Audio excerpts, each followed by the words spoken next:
Audio Jungle.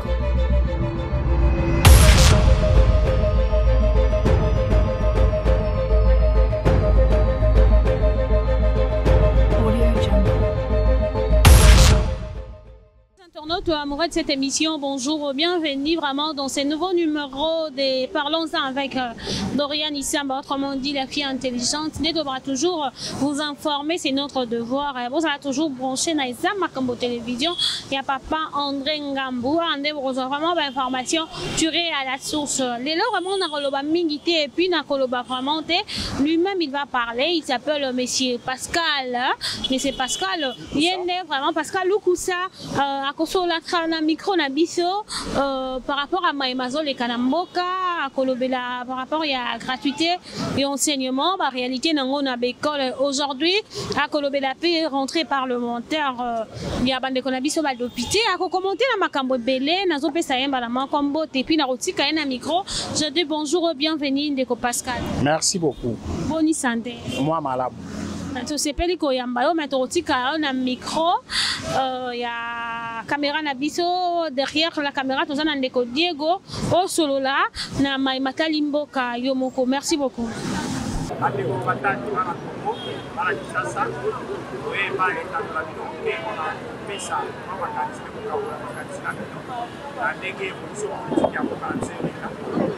Et puis, 30 décembre, on dit que passation de pouvoir pacifique et ça les manque. Passation les salles à volonté, mais ça met la volonté parce qu'il fallait saler. Parce que ça n'a pas tout, malgré que ça n'a pas ça, on a été attaqué par exemple, ils sont des personnes qui sont des papiers à la démocratie. Tant que l'histoire est pas déjà qui fait la démocratie, c'est déjà qui s'est gagné. C'est deux. La passation des salles manquées, on est là, grâce à l'élection, on a nommé ma députée. A nommé Batunaye, Bakouni na Parlement, pourquoi ça la majorité soit déjà majorité. Kozamboka, Aye, Makanisia Sika, on a oublié dans les mouvements. Maintenant, dans le monde qui est triché, ça les la majorité dans le Parlement. Et c'est là qui Kozamboka Sika, à la coalition, pour que nous avancions à la. D'abord, et nous devons retenir les amis. Dans la terminale, c'est ça qui a compris dans la mission. Et ça, vraiment, il est malade. Mais c'est là qui est Kozamboka. Parce que Kozamboka a travaillé dans la santé, à côté désordre, à côté de Mokéza qui par terre, nous avons une guerre froide dans la communauté internationale. Il fallait d'abord trouver du béton, président de la République, à ça la négociation, donc c'est la coopération bilatérale. Na baninga oyo baninga bazaki na pouvoir bakiraki raki ke boke ki ça c'est de deux élection salemi pour que na élection de ba candidat ebele ba misusu dit lelo bazo la kaka vérité des îles je ne sais pas vérité des îles nango bazo senyango na façon et après on comprend les sima que na sima vérité des îles mais wana zo ezaki na ba agenda caché ça qui vérité des îles, bah tout ça on a beaucoup on pense que vérité des îles on va dire que le trahir boka banda. Si ko lelo yo tozo pour l'avancement ya politique à boka la mission des OK. Tant que tout ça l'alternance to lobi to li bisana, pas chasse aux sorcières, ba bino to pas na boka to dirige boka de la moko. Mais to ko mona que baninga on va aller en face. Moyo ba nimi ko sala ko ali ko coalition hier cohésion na président Sika, baza ba hypocrite. Babébisi moko pendant 18 ans. Ba détruire moko ba yibi ba détruire ba komi bitu meza na esi kuna bango de ba binakisa. Ti lelo makambo de mana esi kuna bango de ba komisa. On a compris que l'hypocrisie est allée. Mais là qu'est-ce que nous demandons? Qu'est-ce que nous demandons à Badouana? Là Badouana sur la zone de dans le Bible. Boka point que des dévotions et Seigneur Munguna à la première Tshisekedi. On a compris que Munguna à la première Tshisekedi des années 36. Parce que jusqu'à présent, ils comprennent les deux ils comprennent comme si, ils oublient que le régime est à changer. Parce qu'on continue à provoquer tous les jours. Ça, c'est deux. Donc, on a la loi pour voter le Parlement. Par contre, on a qui basa pour les changements, basa pour la souveraineté, pour le changement. Mais basa est hypocrite. Et l'autre aussi, on a dit que maintenant, pas de béton, le président de la République. Il faut qu'on la mise pour la loi. Voilà, nous sommes à la police. C'est ça, nous voulons quand même dire ceci. Coalition, ce n'est pas dire que ceux qui ont signé coalition, bien tous travailler ensemble. Nous avons dit que nous avons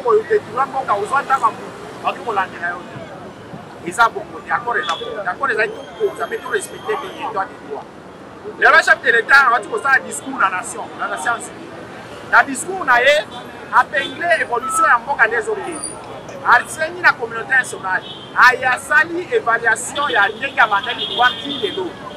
Sur le plan sécuritaire, alors la communauté nationale va s'engager pour que, si ça vient de l'Est, parce que ça vient de l'Est, on va motiver à l'ombre. On ne sait pas que Baza a 4 choses à l'Iban, mais on sait que Baza va étranger. Mais tout le monde procède qu'elle est à l'équipe, avant de bosser. Comme si le procès qu'elle est à Potamati à Kola, maman est à 50 mou et pas à Mazete, maman est à 50 pilule et pas à Mazete. Parce que demander d'aide, ça signifie que nos enfants de vaginage, on va pour ça, on va la bamboune à Baza à Kachambo. Pour que nous ayons 5 aides. 5 aides, on a pour le bagage à Zangi. À Zanango, on a 5 aides pour que la bamboune à Baza à Kachambo.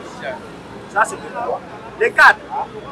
Toyoki makambo ya loi nalandaki nano Kambere, si secrétaire permanent adjoint na kati ya division environnement. Il va arriver nous donner des leçons et à dire que nous sommes de la Constitution. Mes chers amis, il faut qu'on se dise la vérité. Est-ce que dans ces pays, nous avons besoin de conseils à l'étranger? Après ça, nous avons conseil. Pas comme le rôle à Kambere, Mirou, tous ces mondes-là. On se dit que ça sonne mal. Le pays, c'est un pays souverain. Les combats dans la constitution sont violés ou pas. Bien, ce n'est pas un étranger comme on a d'abord sonné mal. Ça sonne mal, Kambere. C'est un homme qui vient peut-être là-bas, si vous avez un Rwandais, on peut s'assurer sur la carte. Il y a bien mis le professeur. Comme on a d'abord, ça sonne mal. Ce n'est pas dans un pays souverain, un étranger, on peut s'assurer que tous autres sont vivants. Tant que la Rwanda, on a beaucoup de banco, la constitution est respectée.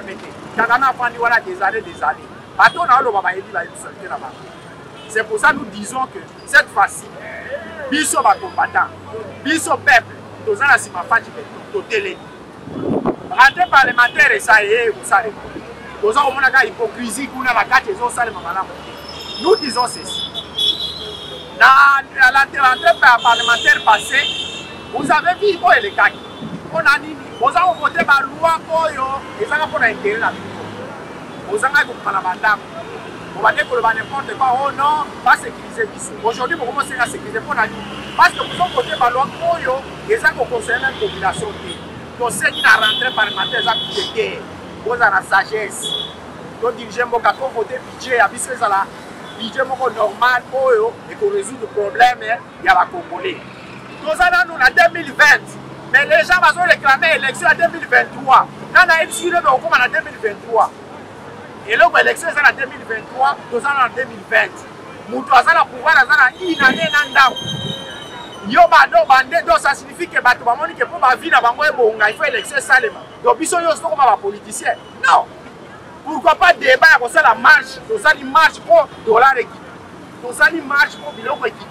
Nous allons marche, mais les gens se permettent. Tout le monde a la mouka, marqué pour aller là-bas.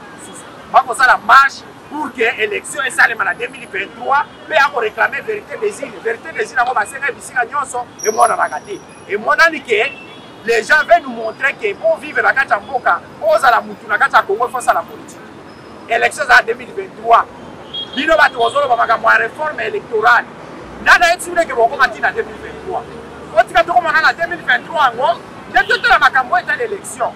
On a dit vous pensez que il faut gagner vie. Ça signifie que laissons l'État, c'est lui qui dirige le pays. Aujourd'hui, le tribalisme. Lorsqu'il va au Katanga, il va au FCC. Yo, ok, il a demandé pour tous aux fans, Katanga est à Kabila. Là, Kabila est à Katanga. Et là, on a toutes nos questions. Que Katanga est à Kabila. Non! Ça c'est le tribalisme. Tant que vous avez un Katanga, donc nous sommes là pour lutter contre le tribalisme. Mais comme nous sommes en Ambo, ça haine contre parce que nous avons pouvoir à la Moulouba. Tant qu'il y a le Kaza présent à Moulouba, il y a présent à Congolais. Alors tant que vous avez un tribalisme, parce qu'il y a un pouvoir à la Moulouba, il y a un biso bangala non il faut totika biloko wana Tshisekedi aza mpona bato nyonso tout aza président ya république démocratique du Congo aza président ya parti politique te c'est un président aza président ya république démocratique du Congo donc Joseph Kabila comme olobi koza autorité morale ya FCC ça signifie qu'il faut qu'on applique bato na yo batika biloko ça va ezaki banditisi régime eza kochanger ne rêvez pas on rêve te vous en rêvez tout ce que vous allez faire est aussi maté parce que le régime est changé. Nous avons notre président à la tête. Tout ce que vous allez faire est aussi bas. Et Botika Biloko Bosa la hypocrisie. Mboka Zabisonio surtout. Qui vous a dit que Bino Mboka Oya a marqué le Canada? Élection en 2023. Préparons-nous calmement. Vie sociale. Vie sociale, la population. Président Sikazo Kundala Kundala pour que salaire est abattu matin. Les militaires vont se citer ces gains. L'union sur magistrature, ils allaient rester ces gains. Mais vous avez le débat à l'élection. Conseil européen, ça tout vous a dit. Nous allons unis. Donc, on a besoin d'unité. Yo mutoza na tribalisme tika. Yo mutoza sala ma plan messe noire. Oh, bacha présent en accusation pour tika na yo. Donc, on s'amboka la biso. Nous allons unis. Donc réfléchir dès que ça la pour que bitumbe c'est na est. Il y a une population qui a lipa. Il y a une population pour fonctionner aux salaires. Et bien c'est un tout salaire à Moana. Mais ça nous avons fait ça nous biso bagé. Biso population. On va dans la messe, ça soit dialogue, dialogue ça dialogue comme le non. Il réseau matin. Quoi il réseau matin. Ba le gratuité à enseignement. Ba école musus va c'est la minerval. Biloko ya il faut qu'on lande lango. Net la école catholique musus ba prêtre tout ça ba marche na ba paroisse pour le changement na. Mais qu'est-ce qui se passe maintenant? On ne comprend pas. Bozo c'est ba minerval, ba na c'est minerval di gratuité. Bino mo di changement. Tantôt boza pour le changement, tantôt boza ba hypocrite. On ne sait pas qu'est-ce qui se passe au juste. Il y a un comme ça moi à la classe aujourd'hui, on s'est à compte. Tant que le chef de l'État a dit gratuité. Dans un pays, ça n'a pas été qui se fait dans la capitale, qui se fait dans la mobilité, qui se fait dans la logique. Si vous continuez à faire la bino, vous se retrouver dans Makala. Vous allez vous retrouver dans Makala. Ici, c'est-à-dire Sangote, c'est-à-dire Passer, c'est-à-dire Tata Moisite, c'est-à-dire Maman Ténoroté, ici, c'est pour la Moutunion surtout. Qui se fait dans la Bolivie, vous savez, c'est la 2021, à relaxation, on passe dans l'état de droit. Je suis sûr que vous avez un dictateur, un dictateur technologique. Donc, il y a un sengi, tous à hypocrite. Vous avez une hypocrisie.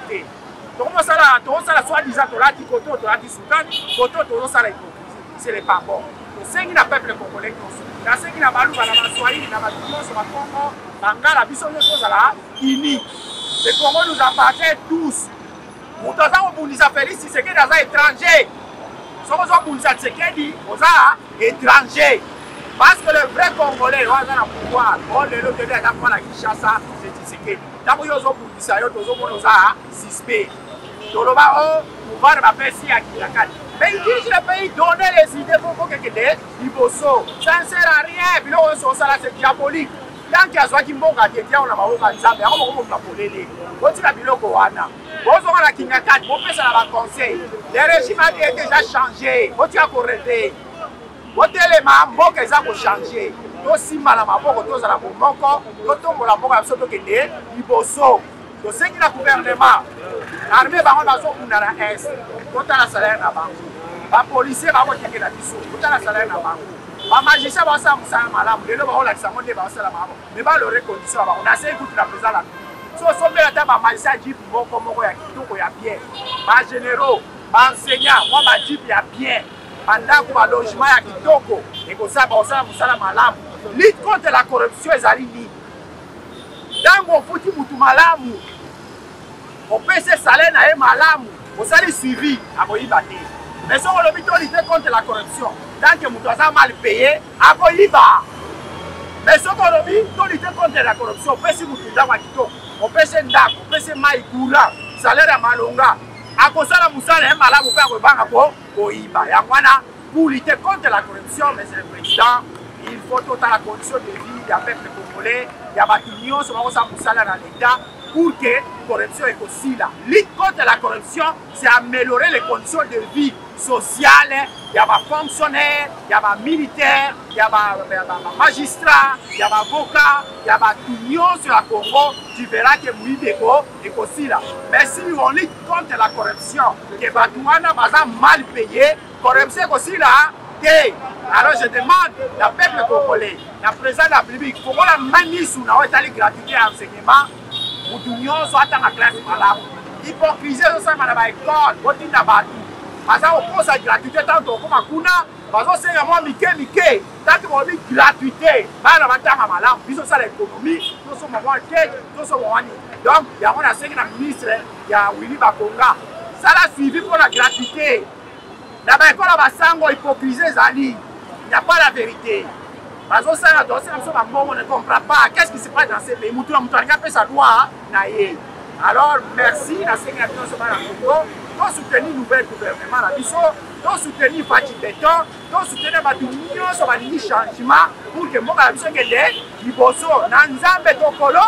Aujourd'hui, dans l'école, malgré tout, nous sommes gratuités d'enseignement dans l'école. Nous sommes en Congo et ça, même des voici.